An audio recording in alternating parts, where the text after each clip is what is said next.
ગુજરાતમાં ભારતીય જનતા પાર્ટીના શાસનમાં કોઈ ગરીબ માણસ હોય એને ઘર બનાવવા માટે 100 ચોરસ વારનો પ્લોટ માંગે તો આ સરકાર પ્લોટ પણ આપતી નથી.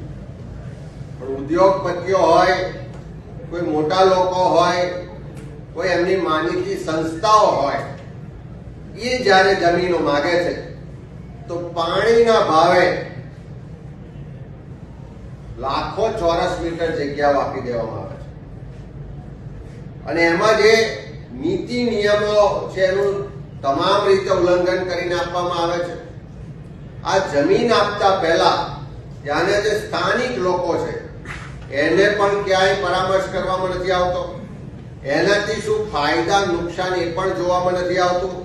ત્યાંની સ્થાનિક ગ્રામ પંચાયત હોય એને પણ પૂછવામાં નથી આવતું. એવા અનેક દાખલા ભૂતકાળમાં પણ જોયા છે. ને આજે તાજેતરમાં જે હકીકતો બહાર આવી, જે છુપાઈને લાંબા સમયથી ફાઇલો ચલાવવામાં આવી કે મારા જ મત વિસ્તારમાં આણંદ જિલ્લાના આંકલાવ તાલુકામાં કાનવાડી ગામ છે, નદી કિનારાનું બક્ષીપંચ સમાજની વસ્તી ધરાવતું ગામ છે. જ્યારે પણ મહીસાગર નદીમાં પૂર આવે ત્યારે આ ગામનો મોટે ભાગનો વિસ્તાર પાણીમાં ગરકાવ થઈ જાય છે. જે હાઈ ફ્લડ લેવલ કહેવાય એવો આ વિસ્તાર છે. અને એ ગામના લોકોના ભવિષ્ય માટે, એમના ભવિષ્યના રહેણાંક માટે કે બીજી જીઆઈડીસી બને અને રોજગાર ઉત્પન્ન થાય એટલા માટેની જે જમીન છે એ કોઈ સંસ્થા દ્વારા, સ્વામિનારાયણ સંપ્રદાય સાથે જોડાયેલી સંસ્થા દ્વારા શૈક્ષણિક હેતુ માટે માંગવામાં આવે. આ સરકાર દ્વારા કોઈ ગામ સભામાં લોકોનો અભિપ્રાય લેવાતો નથી, કોઈ સ્થાનિક લોકો સાથે પરામર્શ કરવામાં નથી આવતો, કોઈ સ્થાનિક પદાધિકારીઓ સાથે પરામર્શ કરવામાં નથી આવતો. અને પાણીના ભાવે જગ્યા એ સંસ્થાને ફાળવી દેવામાં આવે. ત્યાં સ્થળ પર જઈએ તો નદી કિનારાનો જે ભાગ છે ત્યાં 1 કરોડ રૂપિયા વીઘું આજે માર્કેટ પ્રાઇસ થી વેચાય છે. એટલે કિંમતી જમીનો છે.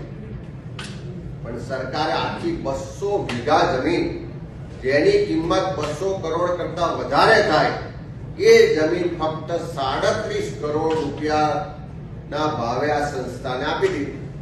આ ગામમાં પહેલા ધોરણથી શરૂ કરીને કોલેજ સુધીની તમામ સંસ્થાઓ છે.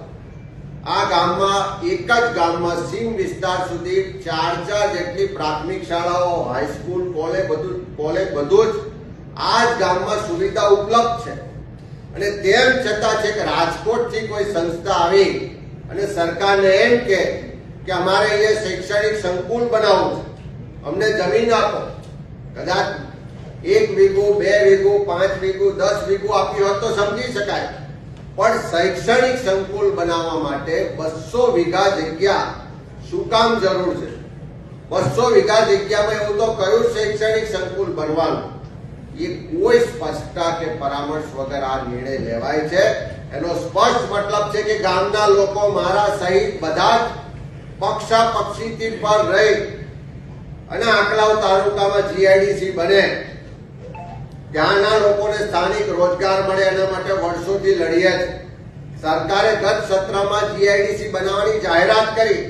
હજુ સુધી સરકાર એમ કહે છે કે અમને જીઆઈડીસી બનાવવા માટે જમીન નથી મળતી. અને બીજી બાજુ એક તાલુકામાં 200 વીઘા જમીન એક સંસ્થાને પાણીના ભાવે આપી દે છે.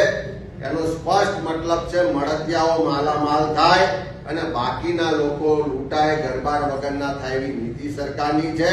ગામ લોકો દ્વારા એનો સખત વિરોધ કરવામાં આવ્યો છે. ગઈકાલે આખા ગામના બધા જ લોકોએ થઈને પંચાયતને તાળાબંધી કરી છે. આજે પણ આખા ગામના બધા જ લોકો રેલી સ્વરૂપે જઈને કલેક્ટરને વિરોધ કર્યો છે. મારી સરકારને પણ વિનંતી છે કે ગામમાં પ્રાઇમરીથી સ્કૂલથી લઈને કોલેજ સુધીના શિક્ષણ માટેની બધી સંસ્થાઓ હયાત છે. ગામના લોકોએ જમીનમાં જીઆઈડીસી બને એવું ઈચ્છે છે. અમારા બધાની માંગણી છે કે જીઆઈડીસી એ ગામમાં બનવી જોઈએ. અને આ શૈક્ષણિક સંસ્થાને ખોટી રીતે પાણીના ભાવે જમીન આપી છે એ હુકમ રદ કરવો જોઈએ એવી માગણી કરીએ છીએ. વિધાનસભામાં પણ એની રજૂઆત કરીશું અને લોકોની સાથે રહીને રસ્તા પર ઉતરીને એના માટે આંદોલન પણ કરીશું.